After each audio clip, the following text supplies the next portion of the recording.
ఉంటున్నటువంటి బాధని చాలా స్పష్టంగా తెలియజేయడం జరిగింది.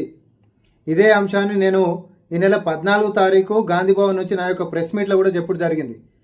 కల్వకుంట్ల కుటుంబంలో ఈరోజు చీలికలు వచ్చినాయి. ఎవరు ఉనికి కోసం వాళ్ళే కొట్లాడుకోవడం జరుగుతూ ఉంది.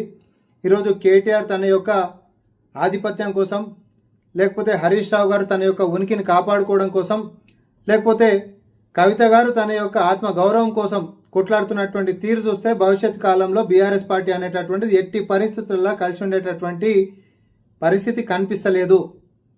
ఎందుకంటున్నామనంటే కవిత గారు తన యొక్క లేఖలో కూడా నేను ఆయన చెప్పినట్టుగా వారి పార్టీ యొక్క నెగిటివ్ అంశాలని తన తండ్రి సభ పెడితే ఆయన మాట్లాడకంటే ముంగట 2001 నుంచి పార్టీని అంటిపెట్టుకొని ఉంటున్నటువంటి నేతలకి మాట్లాడేటటువంటి అవకాశం ఇవ్వకపోవడం దగ్గర నుంచి 42% బీసీలకు సంబంధించినటువంటి రిజర్వేషన్ అంశమైనా, ఎస్సీ సబ్ కేటగిరేషన్కి సంబంధించినటువంటి అంశాలైనా, ఇతరత్ర ముఖ్య అంశాలపైన బీఆర్ఎస్ పార్టీ స్పందించకపోవడం అనేటటువంటిది ఆ పార్టీని వెనకాలేస్తున్నటువంటి పరిస్థితి.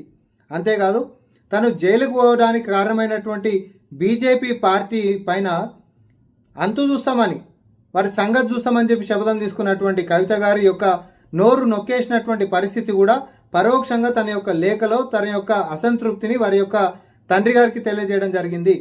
బీజేపీ మీద మనం గట్టిగా కొట్లాడితే బాగుంటుంది, బీజేపీ మీద మనం కొట్లాడకపోవడం అనేటటువంటిది మనము కలిసే ఉన్నాం అనేటటువంటి అంశం ప్రజలు మాట్లాడుకుంటున్నారు అనేటటువంటివి ఖచ్చితంగా తన లోపట ఉంటున్నటువంటి అసంతృప్తి. కానీ అసలు వాస్తవం ఏంటంటే ఎట్టి పరిస్థితులలో బీఆర్ఎస్ పార్టీ బీజేపీని తిట్టదు, బీఆర్ఎస్ పార్టీ బీజేపీకి వ్యతిరేకంగా కొట్లాడదు. తన యొక్క కన్న కూతురు ఒకవేళ బీజేపీ మీద కొట్లాడతామన్నా రాజకీయం నుంచి పక్కన పెడతారే తప్ప బీజేపీ మీద కొట్లాడేటటువంటి దుస్సాహసం బీఆర్ఎస్ పార్టీ కేసీఆర్ కానీ, కేటీఆర్ కానీ, హరీష్ రావు కానీ చెయ్యరు. భవిష్యత్తులో కూడా ఈ పార్టీలో ఎవరైనా బలంగా కానీ వాళ్ళు కొట్టుకొని ఇంకేదైనా కానీ రాజకీయంగా ఎవరైతే బలంగా తయారవుతారో వాళ్ళతో బీజేపీ కలిసిపోయేటటువంటి యొక్క నిర్ణయాలు చాలా స్పష్టంగా మనకు కనిపిస్తూ ఉన్నాయి. నేను తెలంగాణ ప్రజలకు ఒకటే చెప్పదలుచుకున్నా, ఏంటిదంటే తెలంగాణలో రానున్నటువంటి కాలంలో బీఆర్ఎస్ పార్టీ అనేటటువంటిది మాత్రం గతంలో ఉంటున్నటువంటి విధంగా కుటుంబ సభ్యులందరూ సంఘటితంగా కొట్లాడేటటువంటి అంశమే లేదు.